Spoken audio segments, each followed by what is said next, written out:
Hello, my friends. Happy Halloween and happy 50th birthday to me. Happy birthday to my friend Tina Winsett and Bill Boyle yesterday.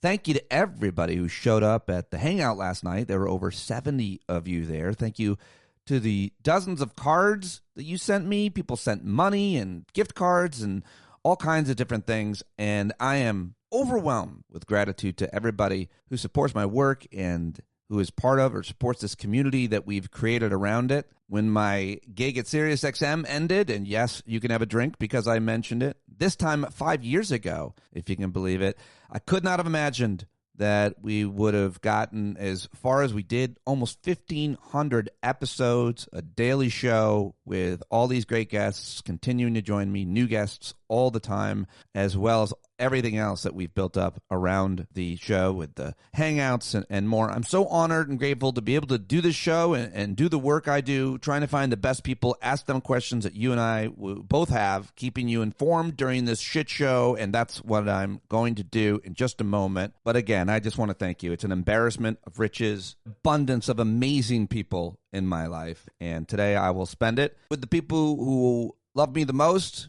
Real lucky that I get to be with my parents and my girls on my birthday. But also, I'm just so grateful to have you in my life. So thank you for giving me this opportunity on my birthday to show you my gratefulness and let you know how much I appreciate you in all the ways. Okay, well, I do have a show for you here on my birthday. I've got a great guest, lawyer and legal analyst Dave Aronberg joined me. Very excited to share that conversation with you. Later on, I will be, not sure exactly when, but probably around 11, I will be live with Christian Finnegan, maybe a little bit later. We're trying to work it out right now, waiting to hear back from him. And then I think I'm going to take a couple of days off. Just a heads up, I'm going to give myself a couple of days off. It's not going to be easy, but it looks like I'm going to go see my big brother and spend a couple of days with him in the woods and working on a little project together, and I'm very much looking forward to being with him. So if you don't hear from me on Monday or Tuesday of next week, don't worry, I'll be right back. Love being here with you every day and can't do it without your support. Thank you so much for it. Patreon.com/Pete Dominic. And if you want to send a gift,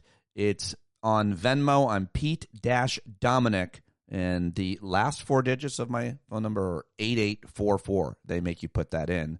And now you know, 8844. I didn't ask for it. I didn't ask for the number. Don't call me a Nazi. Okay, let's get to the news, the shit show. I don't have a clip show on today's shit show. I just have your headlines, and then we'll get to my conversation with Dave Aronberg. I believe it's day 31 of the government shutdown. Food stamp benefits could halt for millions of Americans this weekend due to the shutdown. I don't think there's been any developments necessarily on that. Our hungry hypocrite of a president is calling for an end to the Senate filibuster to break the funding stalemate and turn the government back on.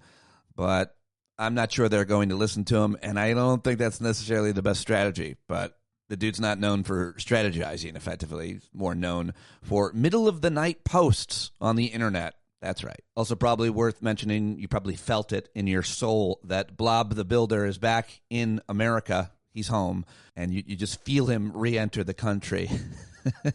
And so it's news that he is back in the United States to wreak more havoc and wreck more shit, and that's exactly what he's doing. As a matter of fact, another day with Emperor Palpatine hands in charge, and another corrupt, clearly bought a favor for a very bad person. Sometimes it's a pardon, other days it's sanctions being lifted on a friend of Vladimir Putin to undermine a U.S. broker peace agreement that ended in a bloody sectarian fighting in the 90s in the Balkans. Yeah, that's right. The Trump administration the Trump regime has lifted sanctions against Serbian nationalist Milorad Dodik, and it's no good. He's a bad guy. And in news of the latest of failed nominees by our Crunchwrap Supreme Leader, the latest is a guy named Brian McFerrin. Trump administration's nominee for top federal position promoting international commerce has withdrawn his candidacy amid scrutiny of his role as a senior executive at a steel trading business co-owned by one of Russia's richest oligarchs, and his relations by marriage to a Russian family with extensive ties to the Kremlin. Sorry to see you go, Brian McFerrin, but can't believe you were ever even being thought of as a nominee. Also, the Senate confirmation hearing for Kanwan's pick for Surgeon General has been put on hold.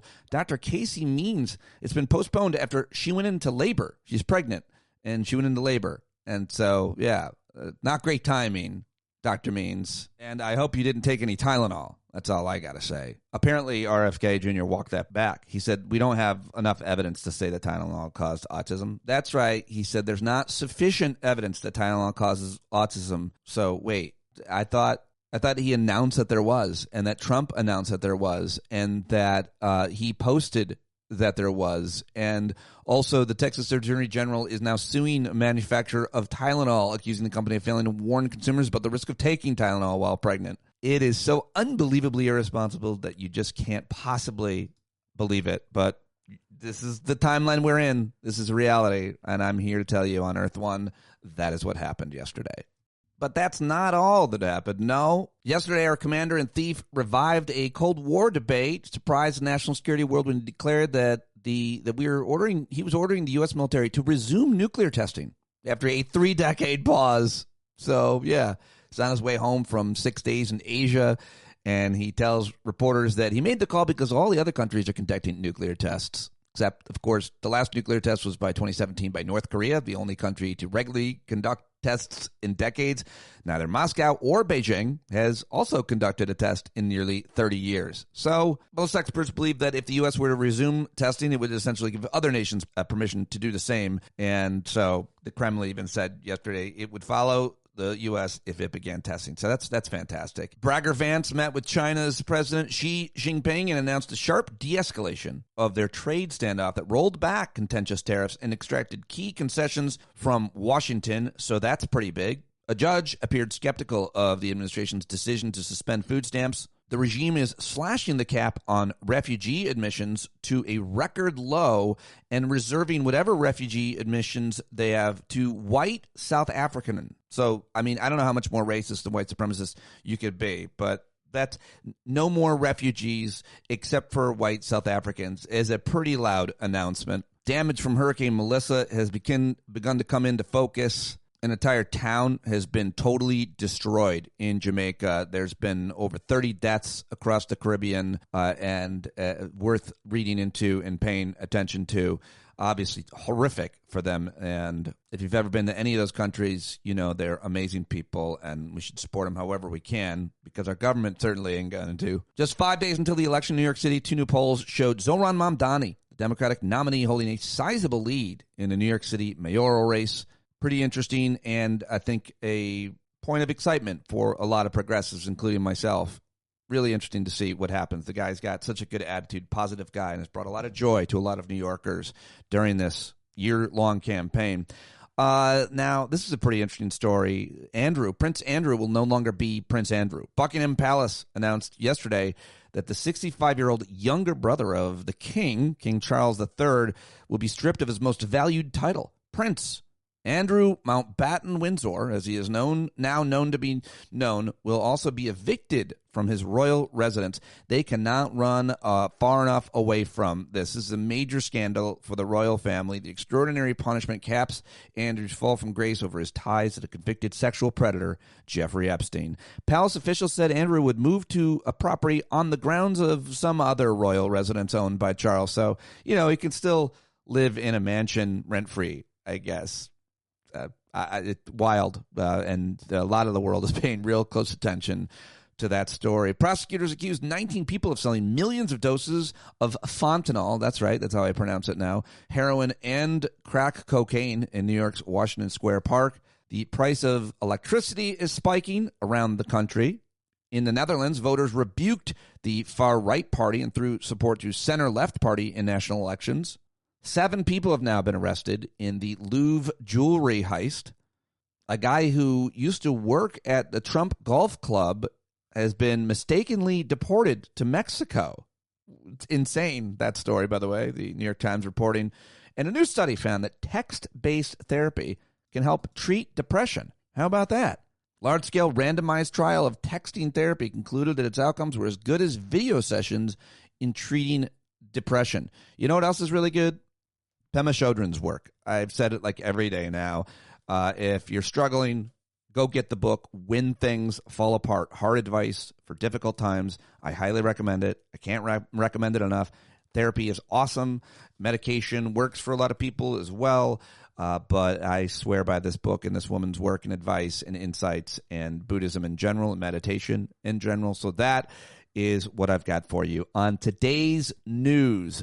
There you go. Now it's time to get to my guest, everybody. Very excited to have Dave Aronberg back on the show. I met Dave through our mutual friend, the great Glenn Kirshner. He served as the attorney of Palm Beach, Florida for 12 years, and now he's back in private practice, and he is a frequent commentator across the media. You've seen him on CNN and MSNBC.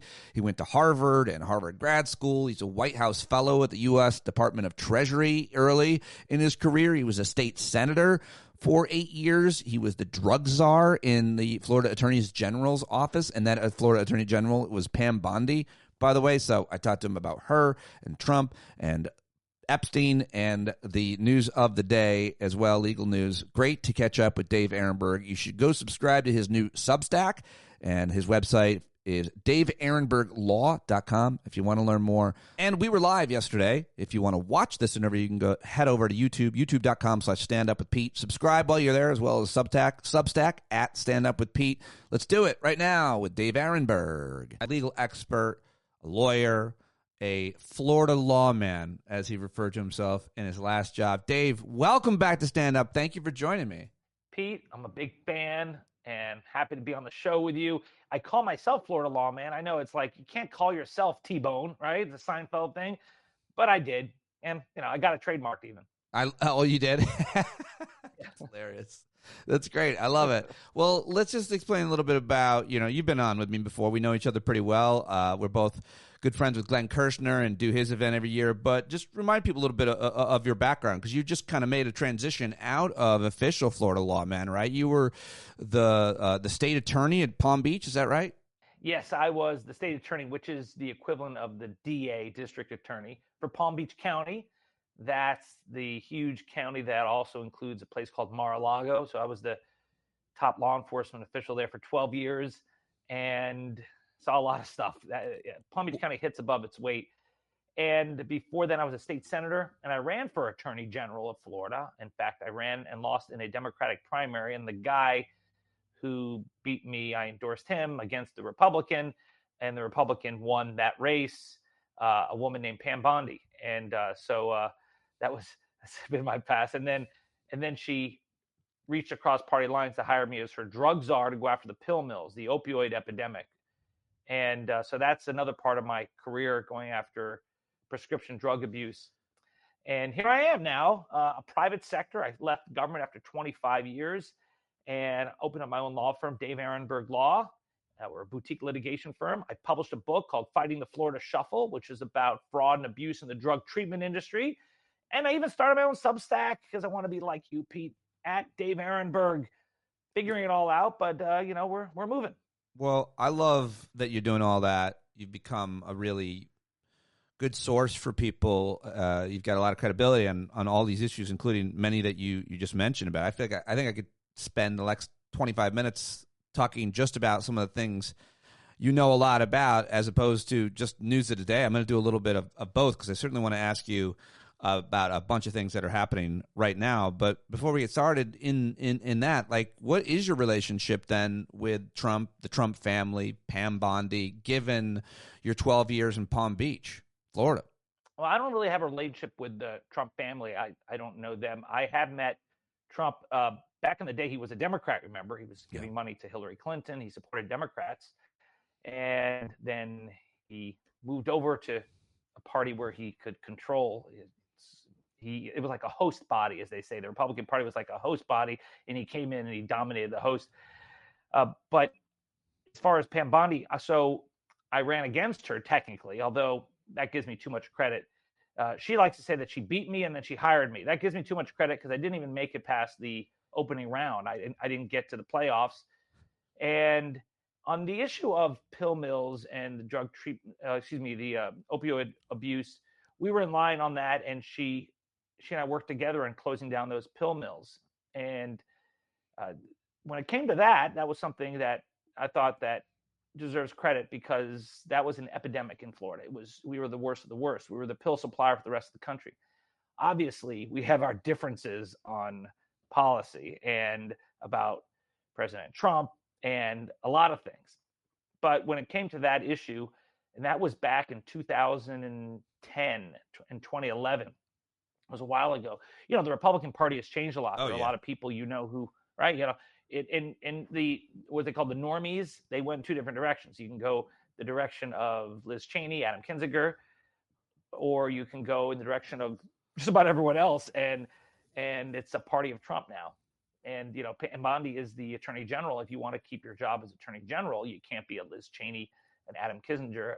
One thing about Pam Bondi that I could say is that her loyalty to Donald Trump is real. This is not like Lindsey Graham loyalty where you're the best boss, and then under your breath you curse at him. Now this is something that she really is a devotee, like really is loyal to him. And I predicted that. I knew she'd be loyal. There's some of the stuff that is being done at DOJ that I couldn't have foreseen, and clearly I disagree with. But on the loyalty side, that was something that was easily predictable. Yeah. Well, what about the rest of Florida? I mean, do you know anything about Epstein? Wasn't he there when you were there? It's a good question because Epstein's case came through my old office, although I wasn't state attorney at the time. So I got elected at the end of 2012, took over in 2013, and the Epstein case was ended around 2008. So we're talking about like 5 years before I got there, and it was 3 administrations prior to me. Right. But what happened then is you had the state attorney who was investigating Epstein, and the police chief of Palm Beach, a guy named Ryder. He was so upset with the investigation because he wanted to take down Epstein. He wasn't giving this guy any breaks, and he was going to go after him because he saw this for what it was. And he was so dissatisfied with the way the state was handling it, he went to the feds. He said, "Feds, come in. U.S. Attorney's Office, come in." And the feds did. And they came in, and they essentially took the case away. And then they ended up with a worse deal than the state did. In fact, why did the feds come in if they were going to negotiate a plea deal with Epstein? Well, that's require him to one of many really good questions, and the obvious example or answer would be to protect somebody, right? Is that what you're insinuating? I don't think anyone knows. That's the thing that I wish I had known. I don't think that they went in there because they wanted to protect Epstein. Epstein was a pretty toxic guy. I mean, the rumors about him, that's why the feds came in. That's why the police chief, let's get him. But he had very prominent lawyers, Alan Dershowitz, Jack Goldberger, like locally and federally, like well-known, well-respected lawyers. And they had certain relationships with local and federal prosecutors that gave them access. And I think the access that they got made them convince the prosecutors that you got no case. Here's dirt on these victims. Here's dirt on these girls. They're out there flaunting the money. They're like, and under the law at the time, if you were underage and you were doing sex acts for money, you were seen under the law as a prostitute, which is crazy because now, thankfully, the laws have changed and we understand that they're victims. They're not criminals. But that's why Epstein was eventually charged with solicitation of prostitution, which is kind of insulting because can't consent under the law. But back then, the law was different. That's not to excuse any prosecutor. That's not to justify it. It's just to give a partial explanation. Yeah, a partial explanation. A lot of it we still don't know about. Obviously, it's crazy. I saw yesterday, by the way, somebody who I really like and respect, a political analyst, Brian Beutler, and he basically insinuated, he said the quiet part out loud. It's like they got it right now. Republicans in the House, especially, they must be protecting Donald Trump. And it's got to be that there's something very bad, between him and Epstein and children. And otherwise, what else could it be? I mean, he basically said it, and I was surprised because he's not the kind of guy. I should have the exact quote in front of me. But do you have any speculation on anything about why Republicans brought their people to the water and then just said, turn around and go home and stop the mission to release Epstein files? I mean, or why they're protecting, it would seem, Trump? It is amazing how the same people who were perpetuating these conspiracy theories are now saying, nothing to see here. Kash Patel and Dan Bongino were out there saying there's an Epstein list and we're going to release it, release the files, release the list. And then they get there saying, no list. And actually, from what I've gathered, what I've seen, I don't think, and by the way, I haven't seen anything, no inside information. I've never had the grand jury transcripts or anything like that. But when I talk to people, when I read things, like read accounts from people that are in the news, I don't believe there was an Epstein list where he would actually write down the list of the Johns, but there's an Epstein file, and the file does contain names of people who are implicated with Epstein. And that's the gold mine, but that is what the administration is refusing to turn over. And I think the reason why is that Trump's name is in the file. It doesn't mean he committed a crime. It just means his name's in the file. He doesn't want anything to do with Epstein. So that's why he's saying when his name came out in that birthday card, that it's a hoax. It's a hoax. Well, no, you know how we know it's not a hoax is that if it were a hoax, then the Attorney General and Kash Patel would have come out and said that birthday card is not in the files. We've got the files. It's not in there. No, it's in there. So for it to be a hoax, you have to say that some random person did a birthday card for Epstein 20 years ago, pretending to be Donald Trump and signing just like him and doodling like he doodled. That doesn't make any sense. Why would you do that? So that's why his lawsuit against Wall Street Journal is just dead on arrival. We'll talk about lawsuits because there's plenty of them to discuss and really hard to keep track. Dave, how do you, I mean, you're a legal analyst, you go on all the networks and talk to a lot of people and explain a lot of things. How do you keep track of all the legal actions and all of the lawsuits? I mean, right now, there's a huge lawsuit by states against the federal government over those SNAP funds. I mean, every day there's so many legal issues happening. How do you keep track of it? You know, you have to. It's like swim or drown, because if you go on a show to do legal analysis and you are not keeping track of the big stories, they'll ask you that. Even if they tell you, most of the time they'll tell you the topics in advance, not the questions, but the topics. We're going to touch on this, this, and this. But then you've got, a show like Morning Joe Scarborough will say, what about this other thing? And you don't want to give the answer is, I didn't prepare. So you have to know enough to give something about any topic. You got to be really prepared. So that is a thing. You've got to not let grass grow under your feet. And that is something when you're a lawyer, you have a day job, it is an ongoing challenge. But if you step into the arena, you got to be prepared for it.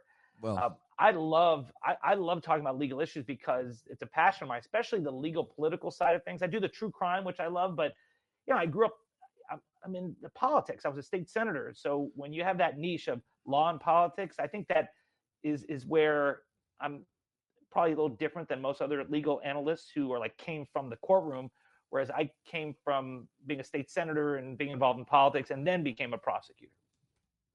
What do you think about con law and the Supreme Court, and how much do you talk about that on your cable news hits and in your career, and how much do you leave that to kind of con law scholars? And is there anybody or any ideology that you like? Because I don't know if you know, but I am a disciple of Professor Eric Siegel of Georgia State University. The court is not a court.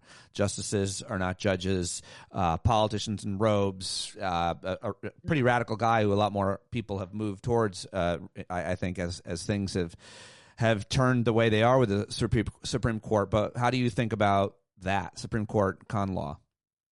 I love constitutional law, and that's something I embrace it. I love talking about it. I taught classes at the local college, Palm Beach State College. Yes, I was an intro to con law professor, and it was my favorite class at law school. When I was in law school, there was a guy, my professor was Richard Parker, and Professor Parker had the same exact philosophy as Professor Siegel, which is these guys wear the black robes, but these are political decisions, and what motivates people are fears. And he it's very similar. And I do love that subject more than any other part of the law. And that's why whenever there's a constitutional law subject, I love opining on it. What happens is you'll sometimes get shows that they peg you to a certain lane. And since my background is prosecutors, criminal law, they'll say, okay, if it's not a crime, if it's just a constitutional law subject. We'll give it to the egghead who's the constitutional law expert. Right. It's like, no, I can talk about it too. Right? So can you. How about Pete Dominic? He's an egghead. He can do it, right? Literally, I mean, I look like one, but I'm not. I'm in no way a nerd about anything. I wish I were. I don't know a lot about anything for more than like 2 minutes. But do you think the simple answer, I guess, is do you think that these basically this is a Republicans, they're advocating for Republican or MAGA policy, the majority on the court? Yeah, I think you have the two swing justices are Republican, non-MAGA, and I think they're the key. They own this court. That's Amy Coney Barrett and Chief Justice Roberts. The others are MAGA. They're in there. Gorsuch, Thomas, and Alito especially. I mean, they're solid. So you have a 3-3-3 split on the court, really. Those three you can pretty much mail. You know what they're going to say in every decision. Kavanaugh is MAGA adjacent. He's right there, but the court is owned by those two justices, Coney Barrett and Chief Justice Roberts, which was a pity. It was Chief Justice Roberts that wrote the immunity decision, which is just so terrible and too vague, too overbroad. What'd you say? It was too vague and too overbroad. Even Amy Coney Barrett couldn't stomach the worst part of it. She dissented from the worst part of it, which made it pretty much impossible to investigate a president for an unofficial act because you can't interview his official players to investigate an unofficial act. Like you can't go and start talking to people at the Justice Department and interviewing them about an allegation that the president is accepting a bribe, because that would also violate the Constitution, which Amy Coney Barrett said, no, that's ridiculous. Since you do like talking about it, let me just ask you one more question about it, which is this argument that we heard, I guess, a couple weeks ago now, and your thoughts on John Roberts' long legacy, as I understand it, against voting rights. And we heard this argument a couple weeks ago. They already gutted Section 5, right? Section 2 is now next, and it's a pretty horrible, terrible thing in my mind. And we already know the damages that the case called Shelby County did to voting rights in a number of states when they said, I don't have to worry about this anymore. And that day, Texas changed their law. I mean, and we've seen some of the other states do their best. So what are your thoughts on that argument, and what are your thoughts on the future of voting rights based on it? I'm very worried, obviously, because it's not just the Voting Rights Act, but also the way that gerrymandering has been given a green light by the Supreme Court, where there's really no standards. I mean, you can just pick your voters however you want, pretty much. The Supreme Court has decided to get out of that business, and we're seeing the effects in Florida now, because we're already dominated by Republicans, a state that is Republican, but not overwhelmingly, and yet our congressional delegation is overwhelmingly Republican, and going to get worse because DeSantis says, because I can.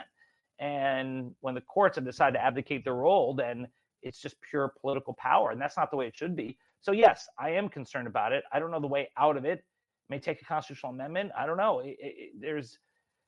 Our system is already undemocratic enough as it is. I mean, ask the voters of California, who have the same number of U.S. senators as North Dakota. So we already have an undemocratic system but of course, we're not really a democracy. We're a republic. But still, you believe there should be some fairness in the system. Well, even though when you say we're not a democracy, we're a republic, it's like so many times, Republicans and conservative-leaning Americans, they heard that for the first time, and they love to argue that as if it's an argument against democracy. And I think that sometimes we just really need to dumb it down for ourselves and for people watching and listening, and explain what democracy is and why representation matters and the whole history of it. So we don't need to do that with you, because I think probably muddle my way through that. Let's get back to some of the more serious issues that Dave Aronberg can certainly talk about, which matter a lot. By the way, when you say I don't know our way out of it, I mean the only way out of it is to change the makeup of the Supreme Court or pack the court. And since that's not happening, even whether or not you agree with it, for a long time, if ever, let's talk about the fact that we're just getting into it. You talked about a way out of it. We're just getting into it. Trump is suing the Justice Department, demanding $230 million I just got to ask you about that. I mean, that was a headline about 6 days ago, and now it's kind of gone down because so much other shit has flooded the zone. But I got to ask you to weigh in on I don't even know how to wrap my head around that or how to explain it to people that might not have paid attention or be legal experts themselves. This was a strategy of Steve Bannon. He said it out loud that we're going to flood the zone with so much shit that nothing's going to matter. Oh, yeah. It's going to be, yeah. These are all one-day stories. But can you imagine? I always love to do the Barack Obama test. You know, can you imagine Barack Obama said, I'm suing the federal government and I'm putting my lawyers into the DOJ and they're going to approve my settlement claim of $230 million. I mean, the Republicans would have a quadruple Benghazi over it. But I'm sorry, sir. You've had a quadruple Benghazi. We can't save you. No, you're absolutely right to constantly make that comparison. But I mean, it is just crazy that this is even being entertained. But I think actually, when it comes to this, it is such a blatant conflict of interest. It is so over the top egregious that I think this will sit for a while, and then if it's done, it'll be done at the end of the presidency on his way out. And people will be appalled. But I mean, how can you ever justify it? And first of all, let's not even assume that these claims are legit, like malicious prosecution. How is it malicious prosecution when you are claiming two things? First, the so-called Russia hoax, which was not a hoax because the Mueller report has like 140 pages detailing all these connections between Russia and the Trump campaign. And secondly, a Senate Intelligence Committee report whose chairman was Marco Rubio, not some sort of deep state liberal, right? Marco Rubio, his committee report found that, yes, there were ties between the Russian government and the Trump campaign. So it wasn't a hoax. And number two, the second thing is the Mar-a-Lago documents case where they so-called raided his home at Mar-a-Lago. Okay, number one, when it comes to the raid, it wasn't a raid.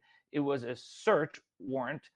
And the officers who did it worked with the Secret Service to make sure there were no guns drawn. They were not in law enforcement uniforms. It was a very peaceful search.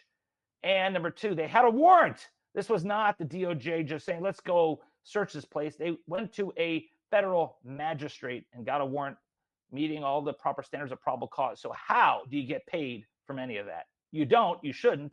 So it would be so egregious if he did. So let me just ask you one other question, getting back to Jack Smith in a second there, because there's obviously a connection there because Jack Smith he was a special prosecutor. But just yesterday I heard James Comer on CNN.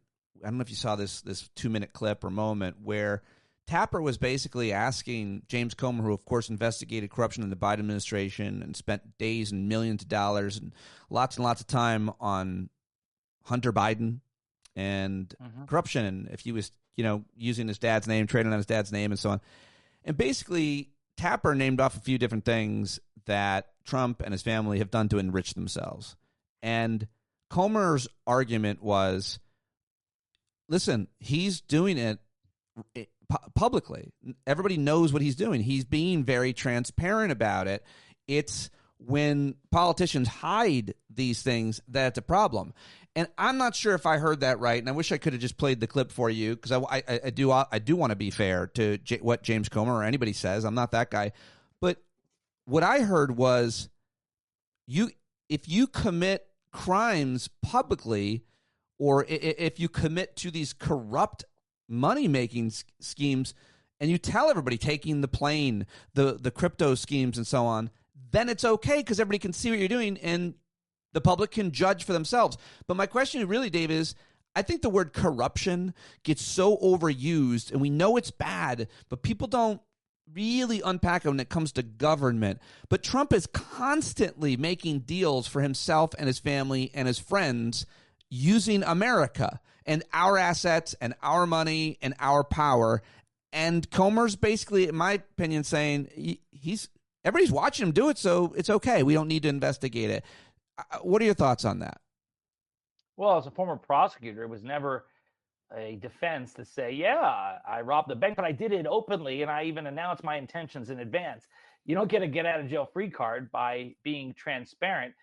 In fact, in some ways, it makes it worse. It shows you have so much hubris, so much arrogance. It's like, yeah, I can get away with it. I could shoot someone on Fifth Avenue and get away with it. Here I'm shooting someone on Fifth Avenue. Well, the person you shot is still dead or injured, and you're still guilty of a crime, whether you're open about it or not. So it's the whole thing is ludicrous. The Binance scandal is to pardon the founder because they invested in your crypto coin. I mean, and now we're not even talking about that. I mean, can you imagine again if Obama did just a smidgen of what's been going on now? Come on. Nobody ever that test is just. I don't even do it anymore. Like the trying to make that point just seems quaint because of the kinds of things that happen every single day. Every single day. I mean, if we're going to do that, the worst is, and I'll play, is Hillary Clinton saying basket of deplorables and Trump and Caroline Leavitt calling non-MAGA people, enemy of the people, terrorists, terrible animals, and all the worst names you can call people and describing everybody that way. But that's okay. You can do that. What's worse, deplorable or enemy? She didn't call them deplorable. She just called them Antifa-loving America haters. Right. Hillary Clinton said half of them were deplorables. I don't even think she said all of Trump supporters. Didn't she say half of them? And such a scandal. And by the way, she said that, not that it's okay, but she did say it off the record, meaning she didn't purposely say it. Trump and Caroline Leavitt, they purposely name call and say the worst kinds of things, they're inciting violence all the time. If you say somebody's the enemy, that's Rwanda shit. Oh, man. Yeah, that's hardcore. Well, man, that's a tough reference, But it is bad. Language matters. And we see that, and that's why this escalating political violence has to stop. And it's important that we call it out. You got to call it out. Let me ask you about the whole Jack Smith thing. What is going on? This is going to backfire. Like Democrats today are saying we demand Jack Smith be allowed to come testify. Republicans, I don't think, want to testify. We haven't heard much from this guy, but my understanding is he knows his shit. That's why Merrick Garland, who took such a long time to appointed him. He did a real good job, apparently, by everybody's standard in terms of his investigation. And now Trump has targeted him, along with, obviously, Tish James and James Comey and so many others, which you've written and talked a lot about. If people are following Dave, he's got some really interesting insights, of course, on it. But Jack Smith, huh? What's happening there? What do we need to know? Jack Smith would just eat Comer's lunch if he testified. And I think Comer realized he overplayed his hand when he's out there saying, I want him to testify. And then they realized, no, you don't. You don't. And if you demand that he testifies behind closed doors, he's going to say, no, I want to testify in public. And I've got volumes of information I'd like to reveal. And I think they realized that they made a mistake. You don't want to mess with this guy. I think also they compared him to Robert Mueller. Remember when Mueller testified, he was not at the top of his game. He had aged and was just not the same Robert Mueller as we were used to. And I think that gave the Republicans this false sense of security. Let's embarrass the next guy. No, you don't want to mess with Jack Smith. That guy is a killer. You see, he would walk down the street during the investigation and the cameras would follow him. And he'd be there with his thermos in one hand and a Subway sandwich in the other and not even crack a smile. I mean, you don't want to mess with him. Do you know him? No, I would love to meet him. I mean, he's a prosecutor's prosecutor. That guy's gangsta, as they say. I'd love to meet him. Yeah, I mean, they really do want him to testify there. I mean, well, aren't they? But isn't Trump targeting him? Isn't he going to indict him for some made-up charges? Like what? I want to hear this one though. But what? What do you think? I actually don't know. I haven't read into it at all, but I don't know. For having a beard, aren't you not allowed to have a beard anymore? I'm not sure. Well, I mean, what they do is they have this guy at the Housing Finance Corp to look at everyone's mortgages to see if you claimed a second. Oh yeah, what's his name? Yeah. What's the guy's name? I forget his name, but he's basically he's got access to everybody's personal documents, and he's using them to try to create a crime. He's going to look for a crime. No one's bringing this. And then what they're finding out that guy, Bill Pulte, they're finding out that like the people in the Trump administration themselves, cabinet secretaries, have actually committed this crime, is my understanding. Like I forget which ones. Maybe it was Scott Bessent or other. He likes to fight everybody. I don't know if you knew that, by the way. Yeah, he was taking on, was it Bannon and Elon Musk? Elon Musk he was taking on, that's right. And then there was another one he was taking on recently. He's got quite a temper. Yeah. Yeah, I love that. I love that he's got one gay guy in his cabinet he's given a job to, and he's the fucking baddest ass, wants to have fist fights with everybody guy. And he's also a billionaire soybean farmer, apparently. I kind of respect that. I sort of think that, when you're like this rich gay guy in the cabinet, the only openly gay member of the cabinet, and you're the one just laying down the law, and you're just throwing elbows at people. I think that's it's fine if you're a gay man. If you're a gay woman doing that, I don't know. Does he have any lesbian women that he's appointed to his cabinet? I mean, he wouldn't. The thing about him is that he actually doesn't care about those issues as much as people think they do when it comes to a one-on-one basis. If you are a black person or a gay person or anybody else, even if I bet you for trans, I guess that wouldn't pass, but almost any other kind of category of human being, identity or whatever, as long as you kiss the ring, you're good.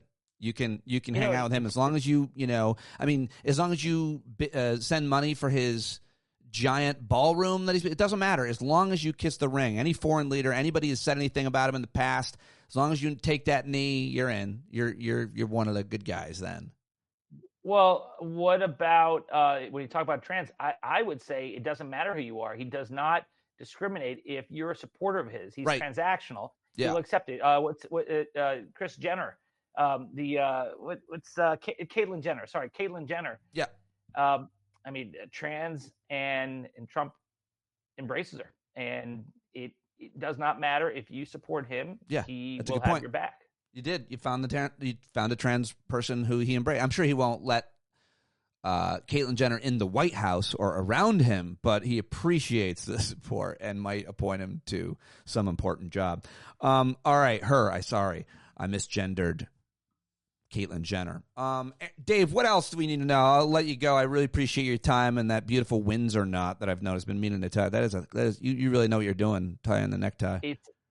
It's a half Windsor, my friend. Oh. I've never really been on the Windsor. It's a little too thick. This is the way I've always known how to tie a tie. I'm just glad that this in itself hasn't totally gone out of style because, it's the only way I know how to tie a tie.